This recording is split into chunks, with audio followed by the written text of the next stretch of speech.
Hello, YouTube land. This is Brenton coming to you from Lexington, Kentucky, the Bluegrass State. Well, today we're going to break from some of the cryptid stuff and we're going to look at some ghost stories. But first, let's talk about the business end. If you have a story that you would like to share here on this show, you can go to brentonsawin@gmail.com and share your story. If it's interesting to you, then it's going to be interesting to others. So go to the description and you'll see all lowercase brentonsawin@gmail.com. You can send me a story of any kind that's a mystery and can be searched. Now, if I need some contributors. I need some people to make a contribution at the beginning of the year. It's a tough time for me at this point right now. So anyway, um, go to the link in the description. It is PayPal me. You can contribute there. I appreciate it very much. It's needed at this point. God bless you for doing it, and thank you to everyone who has. All right, now anyway, before we get started, I want to say this. This guest, he's a paranormal researcher, and I was straight up and honest with this guy. It's like, look, I cover mysteries from a biblical worldview, and here's the Christian view of ghost and doing the ghost hunting type stuff. And we know that most Christians believe that these ghosts aren't really dead people. Most Christians believe that they're something posing as dead people.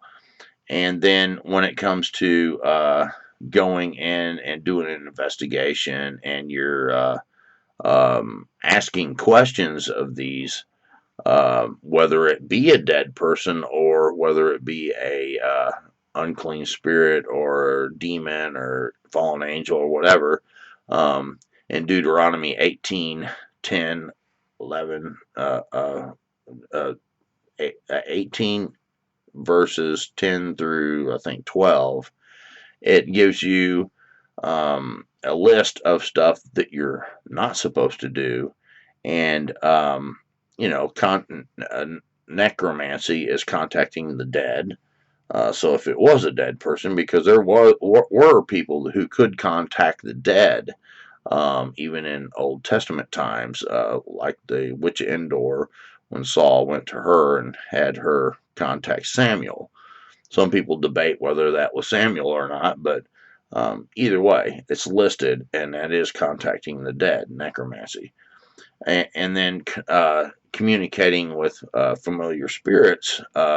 So, these spirits on the other side, you're not supposed to communicate with them. So, it can open a door because these beings go to and fro from earth to heaven, and they make accusation and they try to get legal rights to attack you and to follow you home or whatever they might, seek to do. But they're going to seek to still kill and destroy. According to the Bible, that's what they come to do. And so, either way, it can open doors up. So when we look at these stories that this guy's sharing, you'll see that as the things in the household increase, like arguing and tensions in the house increase, the activity increased. And that would be what you would expect to find, seeing that even if you argue and things like that in your home, according to the scriptures, that you hinder your prayers and things like that. So, anyway, I think the paranormal research groups, if they were to not contact and try to communicate, then going in and measuring levels of electromagnetic and stuff like that, that wouldn't necessarily be giving opening doors and things like that, or giving permission. So, I don't think that paranormal research is bad across the board. It's that there's some things that are forbidden, and I think that it's good to know what doors that can be opened and what the word says, because you're supposed to continue in the word, and then you shall know the truth, and it shall make you free. So anyway, don't be mean to this guest here. Keep it all nice, and make the comments where it seems appreciative of this guy sharing and stuff like that, because I like the guy, and he did share some pretty cool stuff. So I hope you enjoy. Hello, Justin. How you doing, bud? I'm doing good. My voice is a little raspy, but other than that, I'm doing well. All right, man. Well, I so much appreciate that you have um, agreed to come on and share some of the interesting stories, because what little bit you've told me, man, it's like, my goodness, you you sure do you sure do find some crazy kind of stories, man, that are very, very mysterious, and I think that it's a good thing to try to learn from people who are out there doing this type of research, and see what we can, kind of glean from people who do this for a living. But if you would, Justin, kind of plug your sites and tell us about your paranormal research group, and YouTube, and all your sites and stuff you have, and then we'll get into your story, please.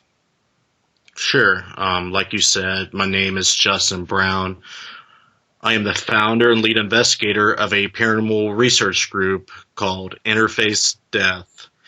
And pretty much what I do is I research paranormal phenomena that involves spiritual hauntings, demonic activity, urban legends, cryptozoological creatures, sometimes UFOs, and maybe beyond that. But what I really focus on doing is the afterlife research, people reporting hauntings to me. I do field research. I go to people's homes to validate or disprove hauntings, businesses. I do ghost hunting type activities. I go to notoriously haunted places and I see if the claims are true. I run a website. It's a science paranormal website called interfacedeath.net. That's pretty much the hub of where you can find all my social media, all my documentaries, and all the paranormal research that I've been doing since 2013. And if you want to find what I do, go check the website out. Um, there's plenty of places to give me feedback. You can email me or go on social media and message me, check out my stuff, and see what you think. I'm a big feedback person. But I guess I can start with my own personal, story, how I got into this line of work and what has led me to this point. Yeah, that'd be great, man. Do that. Okay. My mother is I think she's a quarter Ojibwe Indian, which is Chippewa. The whites gave that name because they couldn't understand what the Indians were telling them. But she had a whole slew of ghost stories. She claimed to be abducted by aliens, all kinds of craziness growing up. And growing up with these stories, I had a feeling that my mom might be crazy. So it wasn't till my 20s that I started experiencing things that I could not understand or explain. Uh, the first story involved a house we bought from a fireman that worked for the Hillsborough, Ohio Fire Department. We bought the house in the early 90s. We moved in, everything's normal. Well, the guy, the fireman, ended up finding out that his wife was cheating on him, and he didn't take it well. He rolled his truck out to his barn lot and shot himself with a shotgun. And after that, we started experiencing basic things involved with the haunting. Footsteps up and down the stairway, doors opening, things being moved or disappearing, subtle things like that. And it wouldn't happen every day. It would be very large periods of time between. But it escalated once my mother and father's marriage started going downhill. Um, it started talking to my kid, my first boy, when he was 2.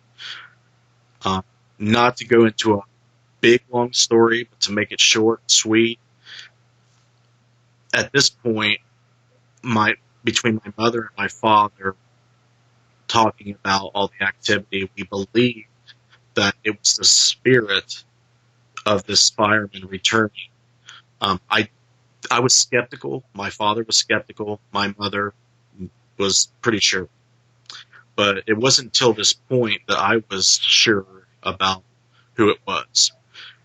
I'm up in the second story of this house in a bedroom with my 2.5-year-old son. And we're just sitting there by ourselves talking. And he's just starting to speak sentences. And he's telling me about this guy named John. And that he's playing with him.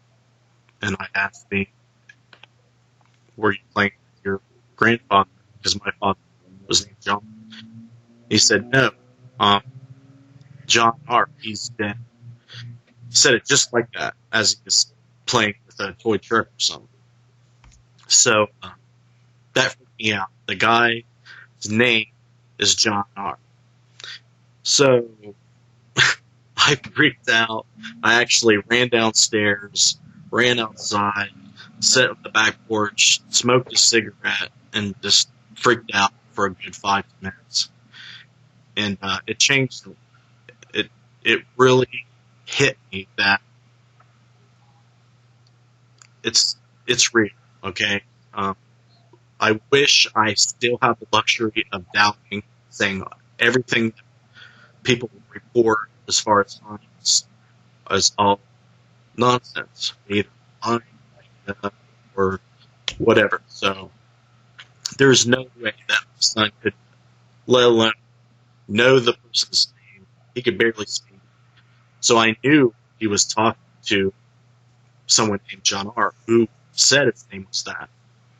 So you could speculate it could have been something else, but there was no other proof outside of believing everything that was that. So Now you're cutting in and out a little bit. Your voice is kind of like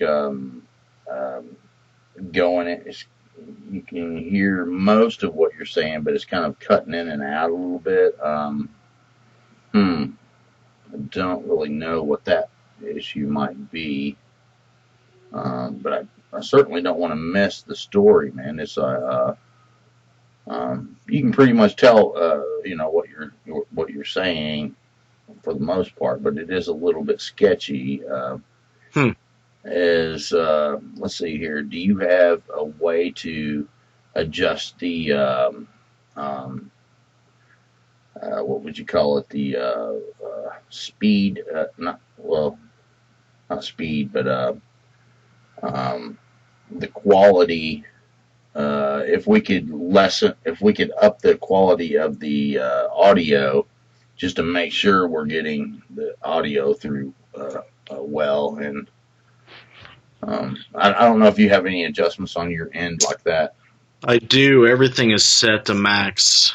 Okay, well, actually, you're sounding pretty good now, so we'll just keep going, and I could tell what you were saying. It just kind of was cutting in and out just a little bit here and there, and wanted to make sure. You sound great now. Yeah, I don't know what the problem was, so we'll keep going. I have a super high speed internet here. I, I pay almost like $200 a month for it. So sometimes I think that when I connect with people, I don't know what your speed is you have on your end, but it sounds good now. So I guess just go forward with it. But it's Yeah, my service may fascinating. not be as great. Yeah, you're well. The story is great. I can tell you that. So if you would just pick it up there, and we'll go from there. Okay. Well, to tie up the story, the house ended up being in disrepair. My mom and dad got divorced. The more dysfunctional and separated and dispersed our family got, the greater the phenomena and the haunting was. And by the end of it, doors were being slammed off the hinges. You know, there's this one story where I was walking through what was his office, but we turned into a den. And I didn't see anything, but when I looked at the foot of the stairs, I felt something was there. And all of a sudden, something rushed me, and my reflex was to turn. And as I turned, something spoke to me, and I could not understand what it was. It sounded like gibberish, but it freaked me out. So I ran downstairs. My dad had a gun shop downstairs, and I told him about it, and he laughed, because that's his coping mechanism. So that was another piece of letting me know that there is something there. It wants to let me know it's there, and it's wanting to say something to me.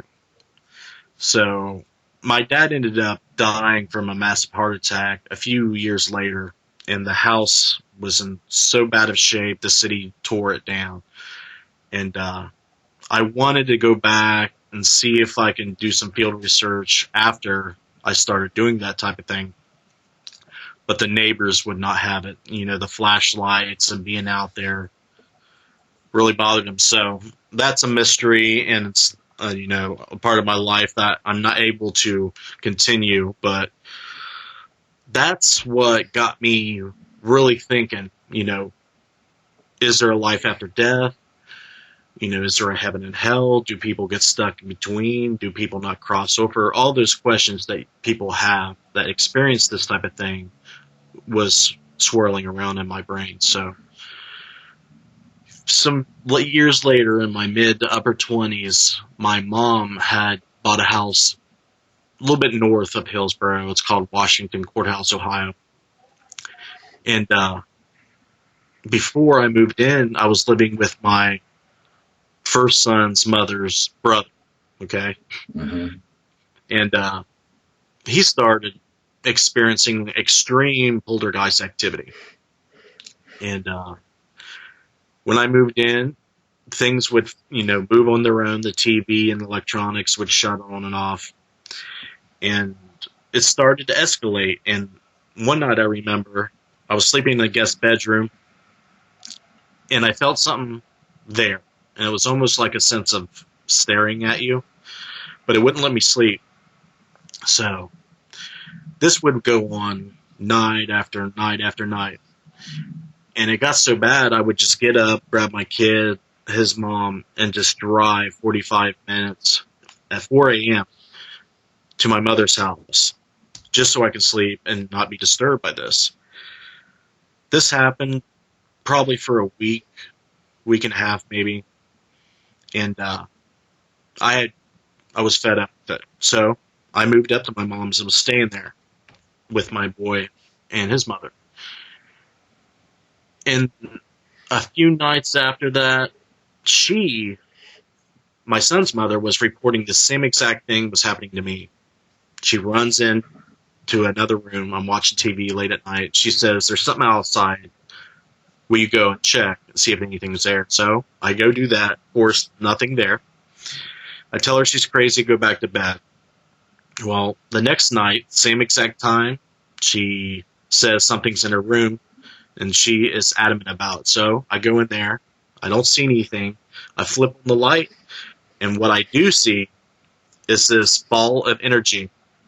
And the best way I can describe it is it looks like you're looking through water. It's like a wavy type of, energy.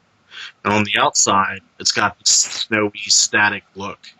And it's kind of moving up and down like this, chilling. So I'm like, wow, what the heck is this? And as soon as I think that, all these multicolored orbs of light, it's the best way I can explain it, come flying into the room, and they're just circling, swirling around. I'm like, wow, I think I'm on something, or, I'm hallucinating. But I move towards this thing, it moves out, it runs through the door, it actually peeks at me, and then goes away. I chase it into my mother's room, and it sits there, it lets me walk into it.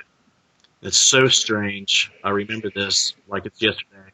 It feels like, icy hot, where it's hot and cold at the same time. And it's tingly, very strange. And I walk out of it, and it walks out of the bedroom, and it goes away. So I'm like, what the hell, right? I call my mom. She's at work. She comes home. I tell her the stories. Her landlord actually is like, I don't want to say a witch, but she's like, she has knowledge of the occult. And I guess there's stuff happening at this house that she owned before. So she comes in, she asks questions, and she said, have you brought any items from where you live to the house? And I was like, the only thing that we brought is, album pictures from a party, random shots we take. So she flips through them. Without knowing anything about these people or these photos, she pulls out a photo of my kid's mom's brother. And she says, this is where it's from. Somebody who's messing with witchcraft has summoned something. You can call it a demon. You can call it, No, hold on now. Now you're starting to cut out again. So you're saying that after you've had this the orb thing and all this happen, you had a lady come over who you're not saying necessarily is a witch, but she knows some of the occult type stuff, right? and she's asking you if you have any type of something that might have an attachment, so to speak, that you had brought into this other place you're living, and what was it that you identified that might be the target She object? pulls out a photo of my kid's mom's brother. It's a photo we took at his house during a party. And she says, this is where the activity is originating from. The being that we're going to call it a being, it was brought here on the photo. This is what she says. Yeah. So she takes the photo, breaks out a shell, puts some white sage in it, lights it, holds the photo over the sage, and smudges it. Okay? And after this, she says, now it'll return back to the brother's house tenfold, and it'll be gone from the house. And before she does, she cleansed the house. She went around, smudged the house. But what was really interesting, she smudged the photo as well. And what's crazy is that not only did it stop at my mother's house, when I went back to the brother's house, it was 10 times worse. And that, coupled with another roommate saying that she's seen the same energy and described exactly how it looked and how it moved, and I hadn't said anything to this woman about it. Mm-hmm. So that solidified it for me. I'm not crazy. I'm not seeing things. She's seeing it. This is real. So you kind of have to believe that the other stuff you're being told about this might be true, and most likely is. So there, I'm really at the point of no return. My curiosity's through the roof. I got to find out, spirits, witchcraft, the occult, all that. And coupled with my dad dying in 2011, really got me interested in going out and finding out for myself what's going on. And Right. at this time, the popularity of the paranormal shows and everything like that was really, fueling my desire to go out and do it, because it's kind of hard to figure out how you're going to go out and do it. So you kind of learn, hey, you got cameras, recording devices, equipment that takes environmental readings and do field research. And at that Hmm. time, I aspired to do film work. I was already into photography and research. So that's pretty much why I do it now. Okay. What kind of gear, like equipment and stuff, would you take to go do that? Would be the tools of the trade. Yep. Basic things are camera equipment, audio equipment. I use electromagnetic field meters, things that measure humidity, barometric pressure, temperature, and data loggers pretty much, so you can go back and graph everything out.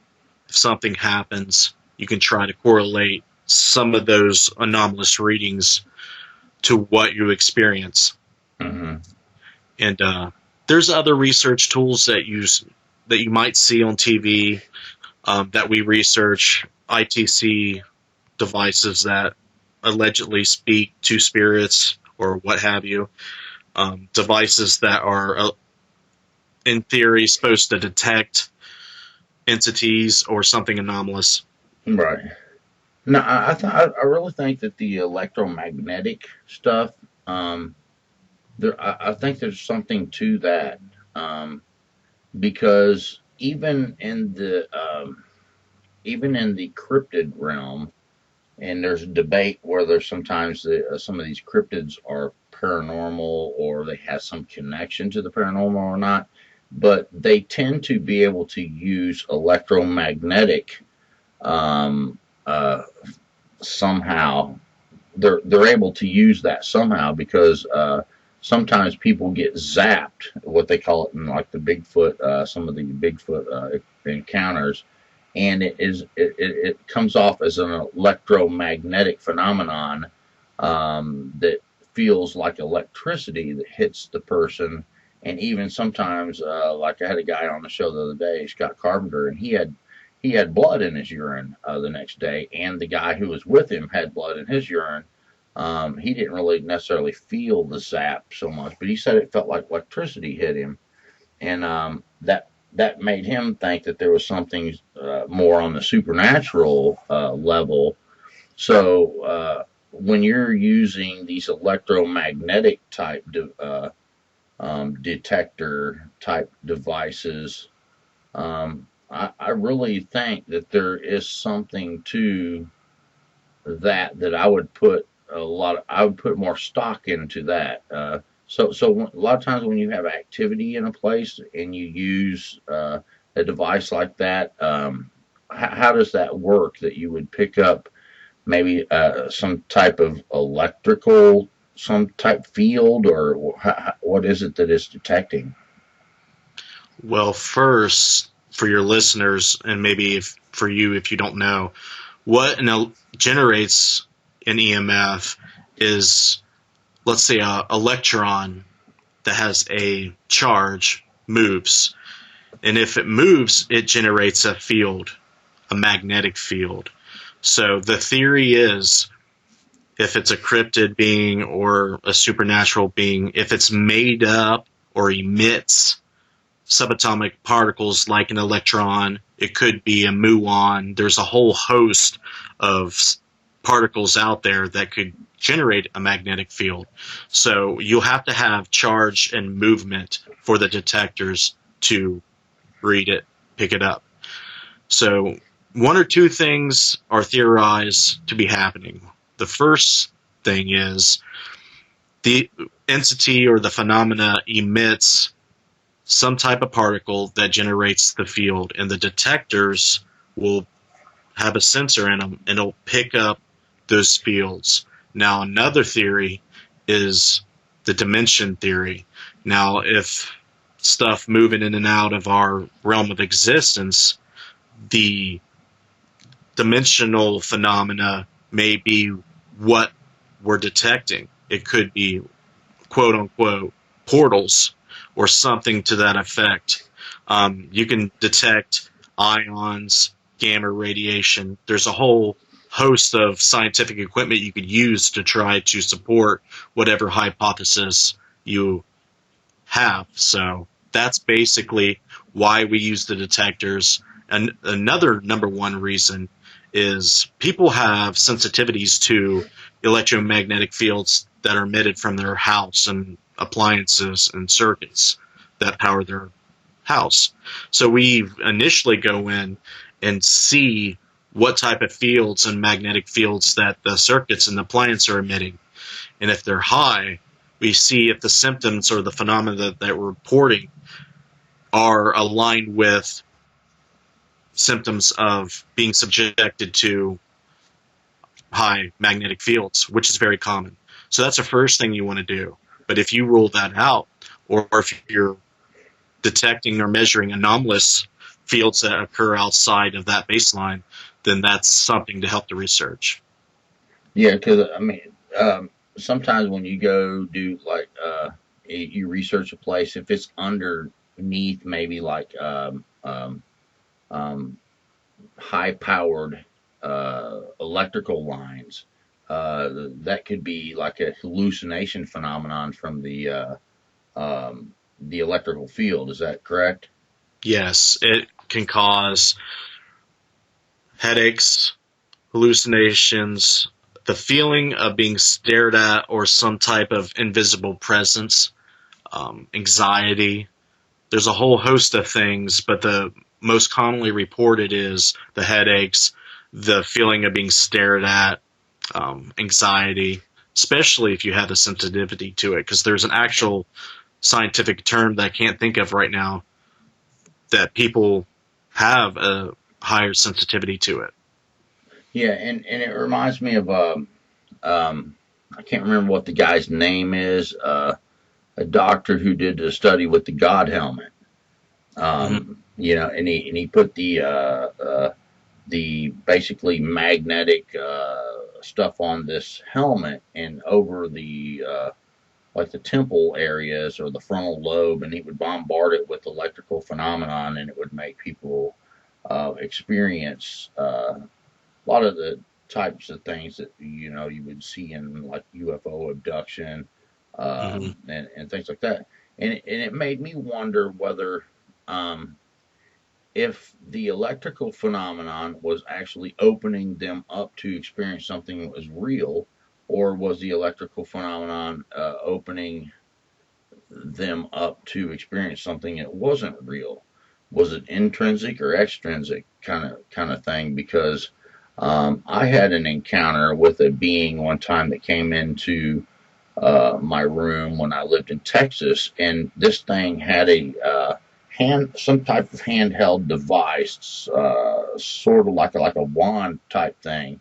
This thing grabbed me by my wrist, twisted my arm behind my back, and he stuck this device to the temple on my head, on the left side of my head.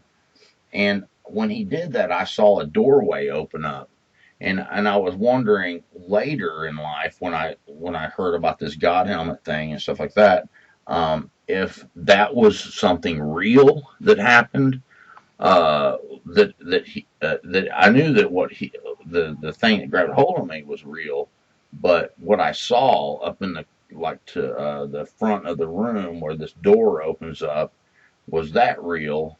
Or it seemed odd that he would target the same place that Dr. Persinger was targeting in the lab, on the frontal lobe at the temple area with some type of magnetic bombardment of the frontal lobe to try and make you experience some of these strange things. because he was trying to debunk it, but I didn't feel like it debunked it. I thought it opened more questions up than it made that than debunking something, because it might be that some of the supernatural phenomenon in this world has a link to electromagnetic phenomenon. Not you know what I'm saying? I think you get what I'm trying to say. Yeah, absolutely. We use radio frequencies or electromagnetic. Your Wi-Fi, a lot of stuff relies on that type of physics. So it's not far-fetched to think that something out there, say an alien, has this device to induce visions or do things in a physical way, like open up portals, doorways, memories, whatever. I mean, it has the ability to do a wide range of things. And I don't know if you've heard this much. I'm just going to kind of pick your brain a little bit. But I've had several people come to me, and they've had different types of experiences and what have you. And I kept hearing from several different people, all different types of people too, that they would experience it felt like they had something that was it would vibrate them, like they would be like in their room or something, and that it felt like something was vibrating them, in a like it was a vibration that was almost internal, but they felt like their whole body like having a vibration hit them. And sometimes it was coupled with strange phenomenon and what have you, but they felt that they were being targeted by something that was they didn't necessarily see at first, and then sometimes it would end up resulting in something that they would see. Um, have you ever heard anything like that? Like this vibrating of like people feeling a vibration of some type? I have felt that it's reported, not a lot, but there are reports of it. And the best speculation I can have is if there's something paranormal happening, it could be something vibrating at a higher or lower vibration. When it's affecting you, you could be feeling that vibrational disturbance from your vibration and the phenomena. So what you're going to actually feel is the vibration difference. It could be coming across as a vibrational disturbance. If some if the phenomena has to pass into from one world to ours, there could be a vibration sensation. It could be a cold sensation, a hot sensation, an electric charge, all Right. types of things. Yeah. I think that you kind of are thinking on the same lines I am. Um, and from the biblical sense, and then when I compare it to the New Age, kind of, people who got their theories about it, they say sometimes that some beings have a higher vibration, and then in a biblical sense, when I look at what the scripture says and stuff, Apostle Paul said that there's different types of flesh that these different beings have, like an angelic flesh or human flesh or animals and stuff like that. And he said, but the glory was different. And it kind of made me think that he's saying the same thing, but just with different language. And so it was quite fascinating, because I mean, I've just heard that too many times, and I've kind of felt it too before, where it was right before something really weird and strange happened, like I would see some shadow entity or something like that, but I would feel like something.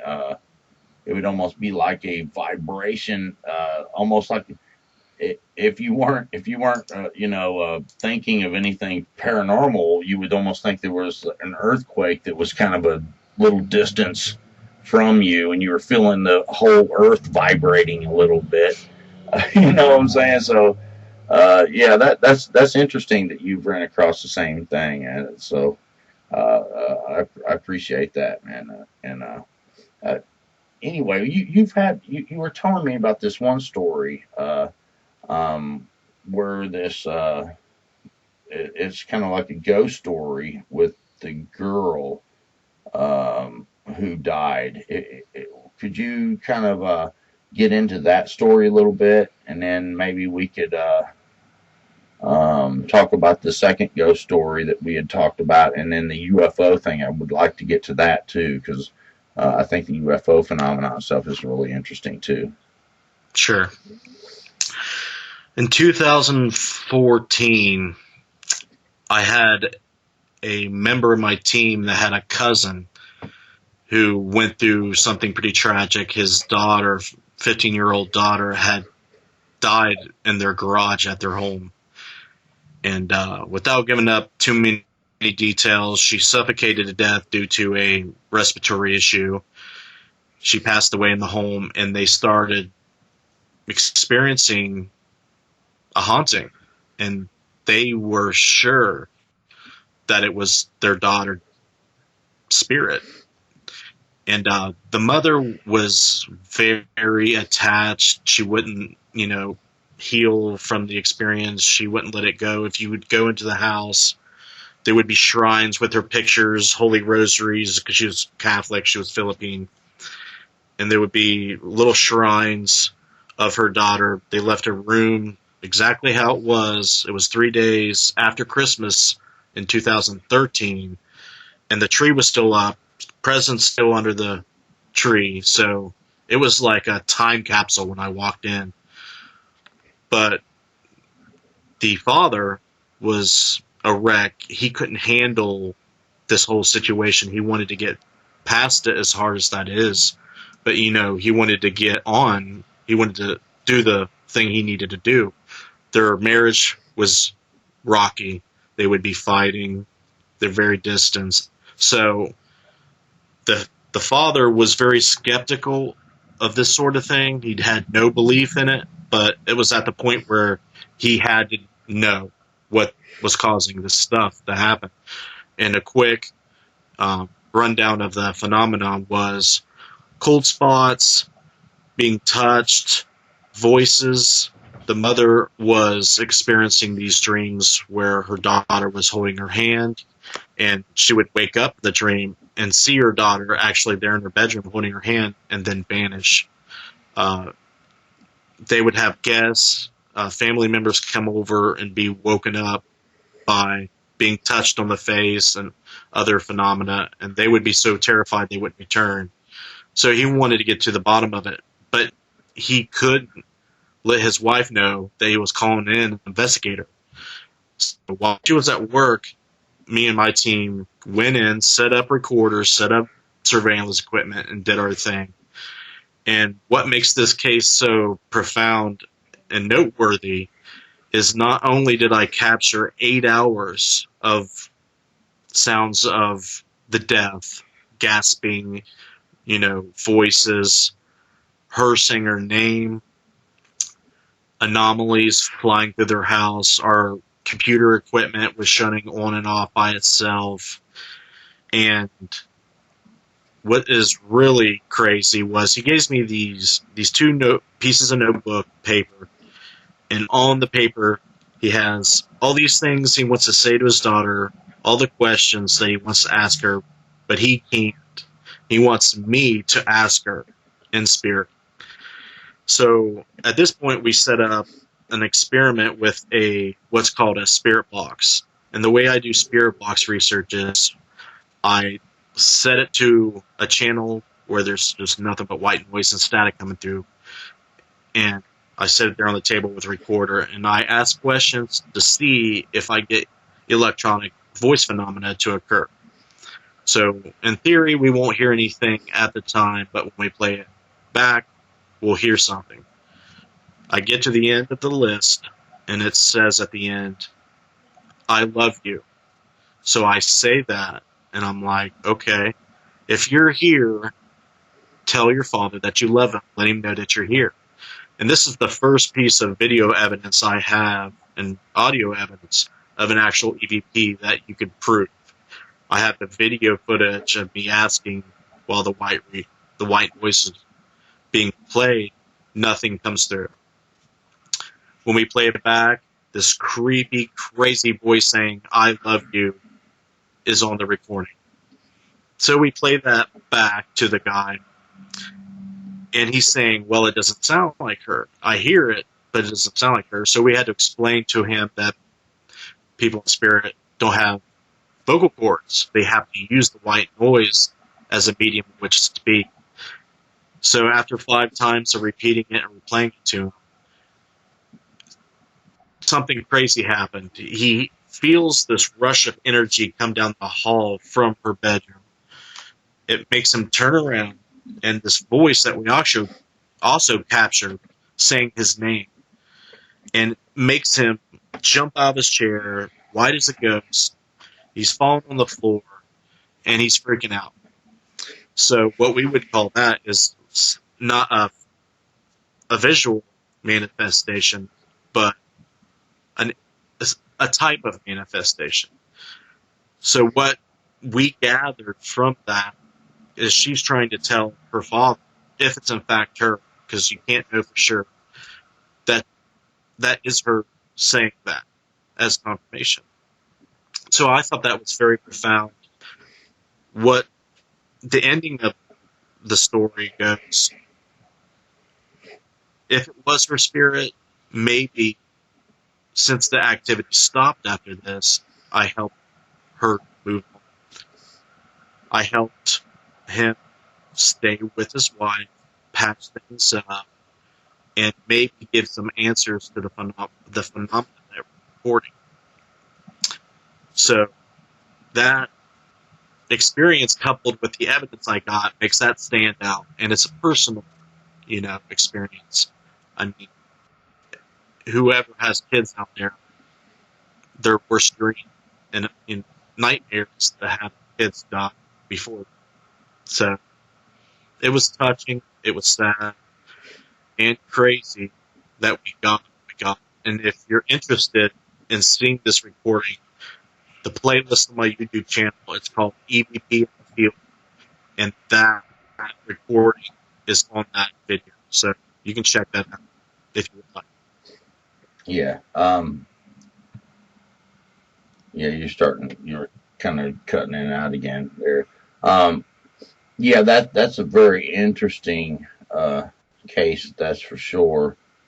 Um, I think that sometimes when people die unexpectedly, kind of thing, I do believe that a human spirit can stick around for a little bit. Um, because I've had near death experiences that I've covered, and the person who had passed away and ended up coming back, they were lingering around and interacting with people, and it took them a little while to know that they were dead. So I think that can happen. And then But like you said, it's good to know that you at least think that, hey, that sometimes these things, there could be something else posing as as a person. Especially, I think if things escalate, if things are escalating more and more out of control, I think that you have to consider that might be something more, um, that could be posing as a human. Um, there's lots of different things, reasons why some people think that sometimes these are demonic type things, uh, posing as human beings. But anyway, that's a very interesting story. And no matter what the deal is, there you basically did prove something was going on there, that was linked to the death of this child. And and if the activity stopped, then that's a good result that you got. Right. Have you ever had anything like follow you home? Oh yeah. Right. Yep. Um, well, I bet that's kind of scary, ain't it? At the beginning of my field research, yeah, I don't know if I would. Yeah, there was some things that are scary. There's no way around it. But you kind of learn. There's no university you can go to that teach you how to deal with this type of thing. So you have to learn through trial and error and through experience what's a good idea, what's not a good idea, how you can protect yourself from things that might be harmful or disturbing to you. And that's especially important if you have family members or children at the house Hmm. at either end. So, Have you yeah, ever been Have you things. ever been physically attacked? No. I've been touched, but not physically attacked. I've seen people scratched, but I Hmm. haven't been physically attacked, just touched. Right. Yeah. I've had people contact me, really desperate, that were being scratched. They would be maybe even laying in bed with their Bible and a cross, and the thing would yank the cross out of their hand, and began to attack them and the children. Um, it got really bad there, on some of these cases, and to the point where it even possessed one of the grandchildren, and there was some type of entity that was living in a mirror at this one lady's house, and she kept hearing the grandchild in the bathroom talking to someone, and she was like, "Who the heck is she talking to in there?" And she thought, "Well, maybe she just got an imaginary friend or something." But one day she kind of eased up to the door, and she heard the other thing speaking to the grandchild. And so she like pops in, and the grandchild was like, "Oh, there's my friend's in the mirror, speaking to me." And she takes this mirror down, and it was late at night, so she took the mirror down off the bathroom door and slid it under the couch, and said, "Tomorrow I'm getting rid of this mirror." And and ended up her daughter was staying up late in the living room that night, and she kept hearing something calling her in her daughter's voice. It Mhm. was like posing as her daughter, and so she went and told her mom. It's like, "Mom, I hear something calling me from under the couch, and it sounds like the kid." So they ended up, she got up and was like, "Oh heck no," And she went and took this mirror and took it outside and broke it up in pieces and that kind of thing. And it ended up being that there was this dark spirit that was popped up in the house. And it came up through the floor one time up by their bird cage, and as soon as it came up to the bird cage, it one of the birds just dropped dead. It killed the bird instantly, and so she That's ended not up. good. No, it's not good at all, man. It was crazy stuff, and it ended up possessing the child. And she came into the room, and the child was laying on the floor, looking gray, and she was like shaking the kid, trying to like give the kid CPR and stuff. And the kid kind of came to, and the kid was skipping around the house, singing weird kind of songs and stuff like that, and this little child was like a daddy's girl, big time, and the dad was leaving to go out of town, and it was like this girl didn't care nothing about the dad at that point, and I think he was in the like the army or some maybe Marines or something, and well anyway, she ended up, getting the anointing oil out and stuff like that, and prayed over this kid, laid hands on the child and what have you, and the thing left.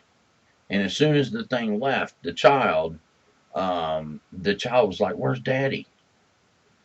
Because this child was like a daddy's girl, big time, and the weird stuff stopped, and Yeah, it was. I've got the story in the archive, man. I've been meaning to. It's a really long a story this lady wrote me of all the things that were happening. You know, stuff flying around the house. And have you ever been anywhere where objects flew around the house? The house, the Like first one I was talking about, objects flew through the house. yeah, Yeah. like dishes and things like that. Uh, Hmm. yeah, that's scary kind of stuff right there, man. Um, Yeah. so I mean that so the kind of business you're in it can be quite dangerous in a way, and I think um, that you darn sure don't want to go into this kind of stuff and be a weak kind of person. Um, However you might deal with it, but if you know what I'm saying, I think it can be very dangerous if you get into a situation where there's some entities that are very strong type. I know that like what the Bible talks about that you can cast an unclean spirit out and it will go gather seven worse than itself and come back and do more harm. So that there's different levels of the power and strength that some types of entities have that might not be a person. They might be something else.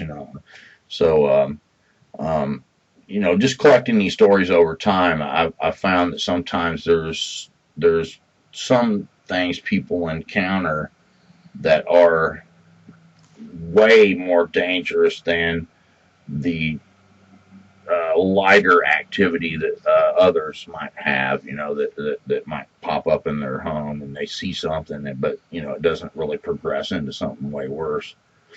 But anyway, the second story that you have is another type ghost type story. Um, if you would, well, if you don't care, let's do the UFO one, and then we'll do the last one as the ghost story. Is that okay? Sure. All right. Hmm. Recently in Ohio, over Valentine's Day, I had, I didn't know at the time, but it ended up being a buddy of mine that I went to school with. He saw something he believed was a UFO, freaked him out, and he reported it to MUFON. And actually, during that time in the southern Ohio area, there was a wave of UFO reportings. If you go to UFOtracker.com or UFO Stalker, I think it's UFOtracker.com, you can look in southern Ohio, and if you click on the UFO icons they have on the map, it'll tell you the dates and where the sightings occurred. And it's pretty cool to see how it was tracked and where it was moving. But I saw the MUFON report and seen, hey, Hillsboro. So I looked into it and I did live videos on Facebook about the story and was asking questions about it. And the guy heard about my videos and said, hey, call me up. It was me that reported it. I'll tell you all about it. So I ended up going out to his house and doing a full-fledged interview. He didn't want to be on video, didn't want to have any popularity or any attention drawn to him and his family about it. But he felt compelled to tell people. Now, what makes this UFO sighting juicy, in my opinion, is he's ex-Army. His job was anti-aircraft missile. He shot planes down. So his job description in the Army was to be able to identify your target, especially military aircraft, enemy, friendly, civilian, all of that. So most of the time, what I've seen is people who see military flares or other type of military or civilian aircraft will see something that they normally don't see and say, oh, that might be a UFO, extraterrestrial, whatever. And it ends up being explainable. But this time, it was really close based on his report. It was only about 7,000 feet from the ground. It was in a V shape, which is a highly reported UFO shape, and it had orange light on the end of one of the wings. Let's call it a wing. And it had multiple other lights. And it was right at dusk, and there was cloud cover at about 10,000, 12,000 feet in the air.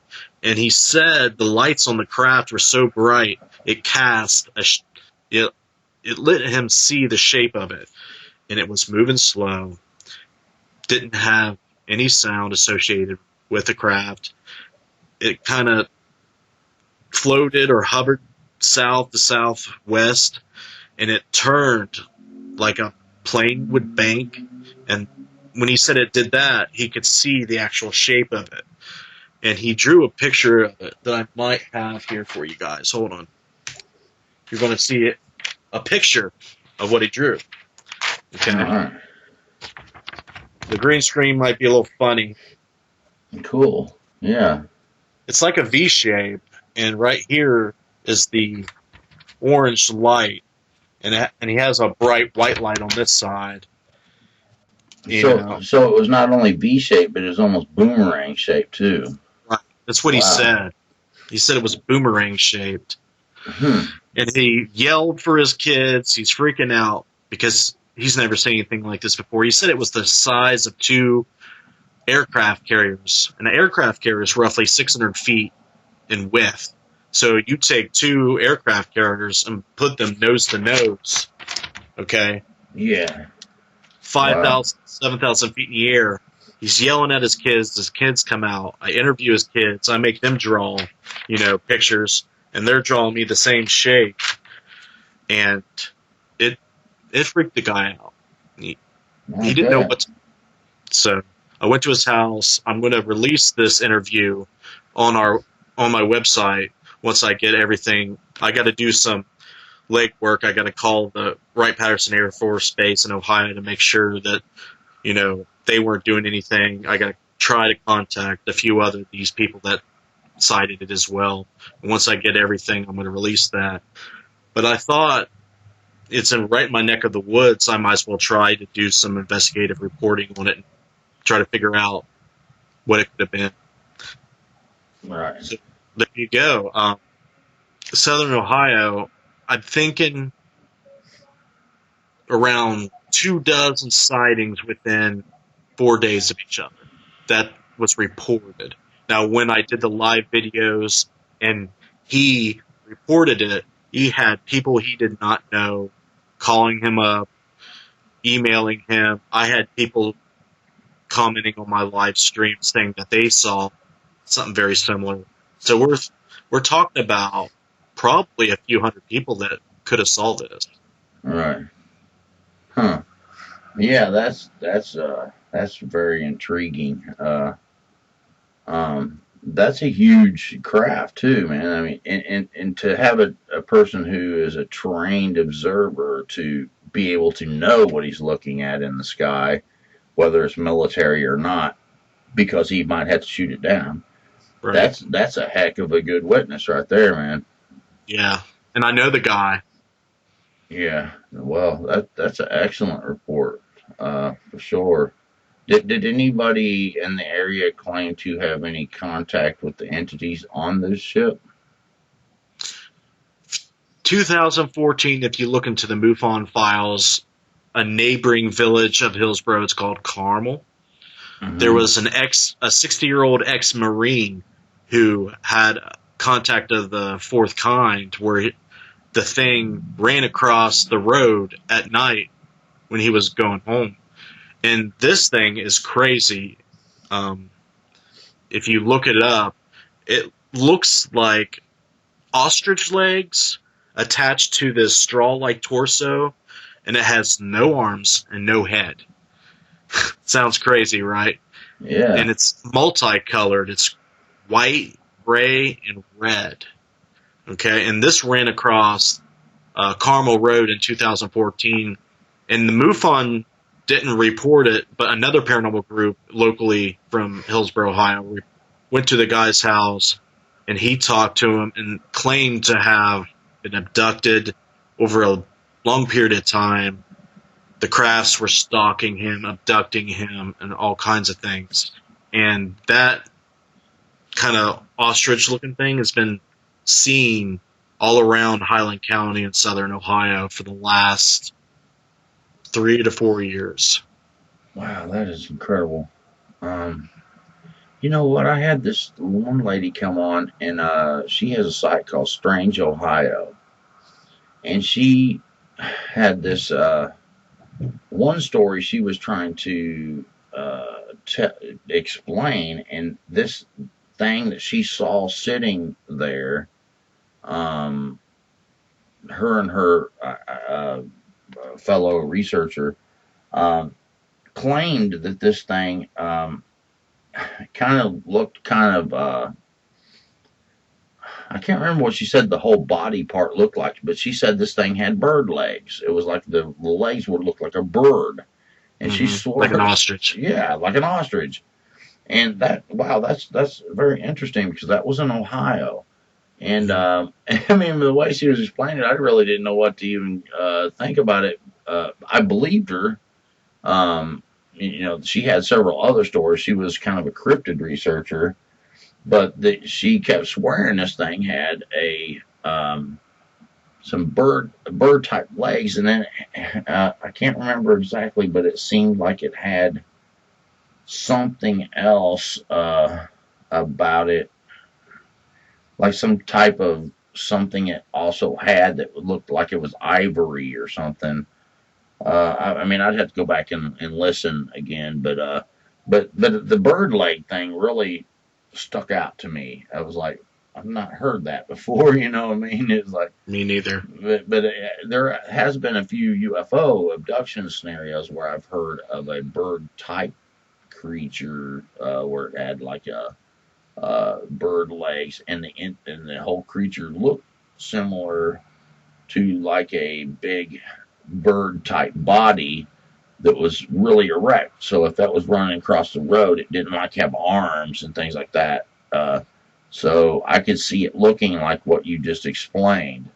Very, very odd. Yeah, the UFO stuff is just fascinating. I was telling you about this one fellow that I was talking to that him and four of his friends were they stopped on this back road, and got out to you know, they'd been drinking some beer and stuff like that after work, and they were all relieving themselves, and he said this craft flies over, and it was like he said it was like 4 or 5 miles wide, and it had lights on the bottom of it. It looked like a city, and all of a sudden it was like a lightning flash, and and from that point when that lightning hit, all of them woke up 70 miles away.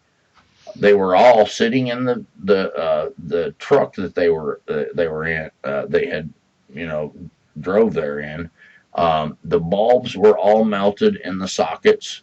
Every battery was drained. Their cell phone batteries, the vehicle's batteries, and there was like a web-like substance over the whole vehicle. And he said when you would grab it, it would just disintegrate to nothing.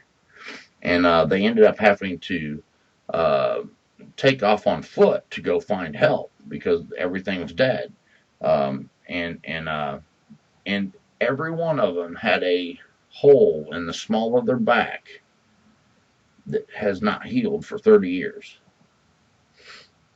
Whoa. Yeah, yeah, and he said he was visited by these gel looking. He said they looked like they were gel. He drew pictures of it, and he said you could see into them. It was like you could see these like blue and green like veins inside this gel looking creature. And they would. He remembered some of that from that night, and then being visited over the years, and it was an ongoing thing. And in the end, he was experiencing um, very strange phenomenon in his home, and these reptile-like creatures that would show up in his home um, that looked reptilian, and very, very strange story, man. And he sent me a picture of the hole in the back, in the small of his back.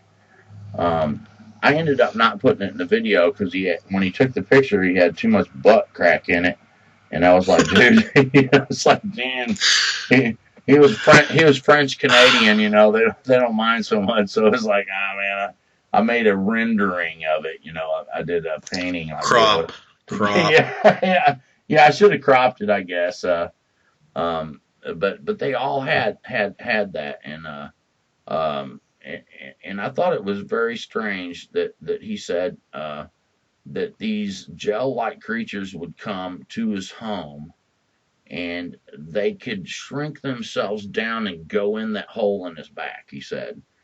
Oh my God. So I mean, I didn't know what to think about all that, but it was like, dude, that is one crazy story, man. And Well, UFO stuff terrify me. My mom told me this crap, like I said, for years. She told me she'd wake up on a craft with her arm chopped off, surgically, like clean cut. She'd look over, and the aliens would like, oh, she's awake, and put her back to sleep. She would tell me stuff like that. And I'm like, oh my God, if this is real, imagine how terrifying it would be for someone to go through something like that.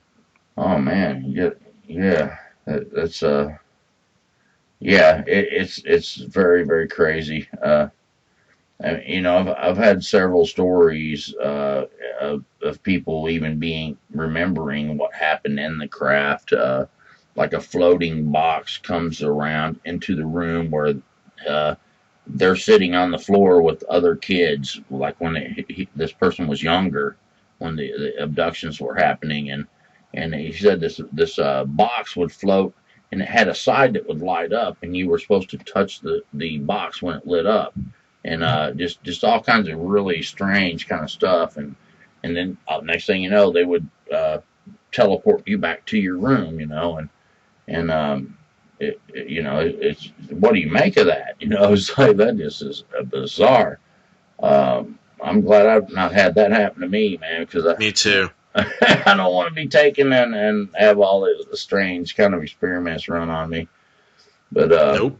but anyway, you've got one more story from Ohio there. Your the ghost type story. If you want to tell that one, and we'll Yep. wrap it up from there.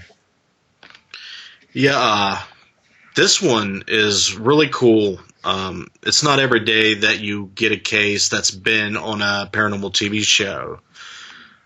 In 2014, somebody was trying to find a paranormal researcher in southern Ohio to go to this guy's house and investigate a haunting. And when I contacted the guy, he told me he was on the show Paranormal State. And what had happened was his sister committed suicide by hanging herself in their garage in their home in Miamisburg, Ohio. And a few years before that, his father allegedly killed himself by accident while he was drunk. He shot himself. Now, I do not know how that happens accidentally, but that's what I was told. And the sister, the other living sister, called Ryan Buell from Paranormal State and had them come out and investigate, a possible dark, demonic, phenomena looming over the family, maybe causing the deaths or the suicides. So they call in Ryan Buell, they call in Lorraine Warren. Lorraine Warren goes to the house, she does her reading, and what she picks up on is something stemming from the living people and not the house.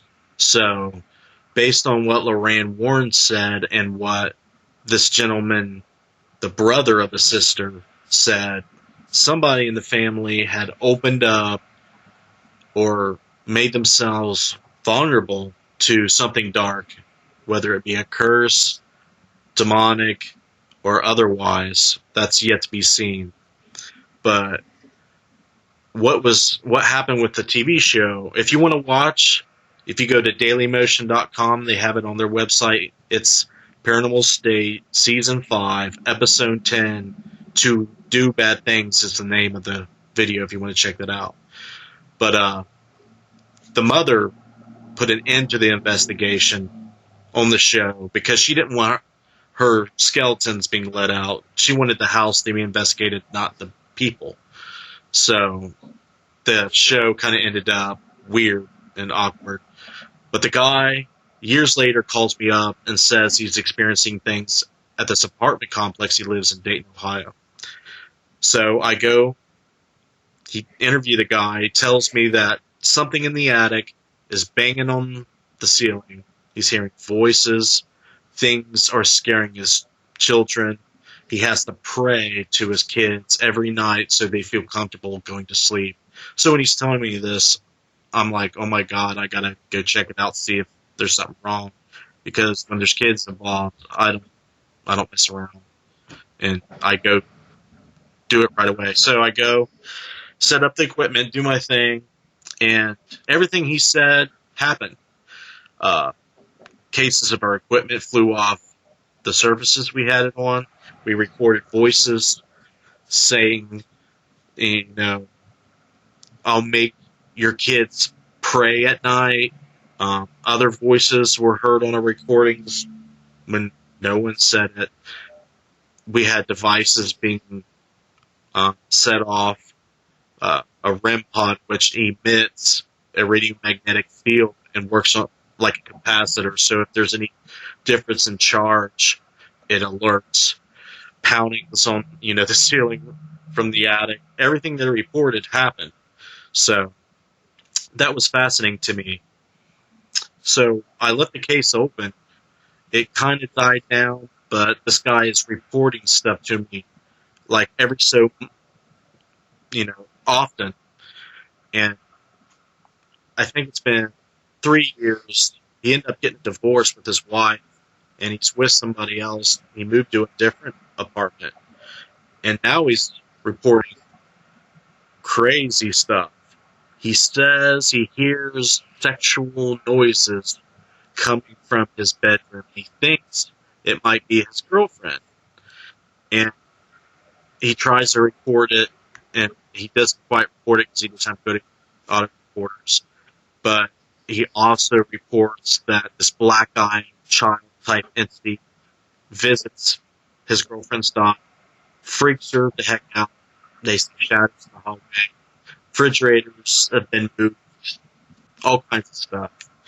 So what's fascinating about this case, not only is it prolific, it's been investigated by Lorraine Warren and Brian Buell. I've investigated it, found evidence that it's true, and it's still following them around. So what is this thing? I ask myself. Usually in this type of case, it's not a spirit. It could be possibly non-human. Now, the black-eyed child entity is fascinating because a lot of people report it, and it's non-human entity. It could be theological, meaning that it stems from, something in theology, demonic, what have you. Or it could be something we don't know about. But it's going to take, this case is taking a while to figure out. And what generally happens is people like this kill themselves. Okay, he battled with suicide intentions of it younger, but his faith, his own faith and ability to keep pushing on has kept him. So you guys can watch a documentary that I did on my channel called Skeletons in the Attic. Search it on my channel.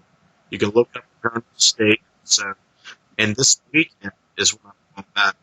We're going to be live streaming. We're going to be other documentaries. We're going to be trying to figure this stuff out.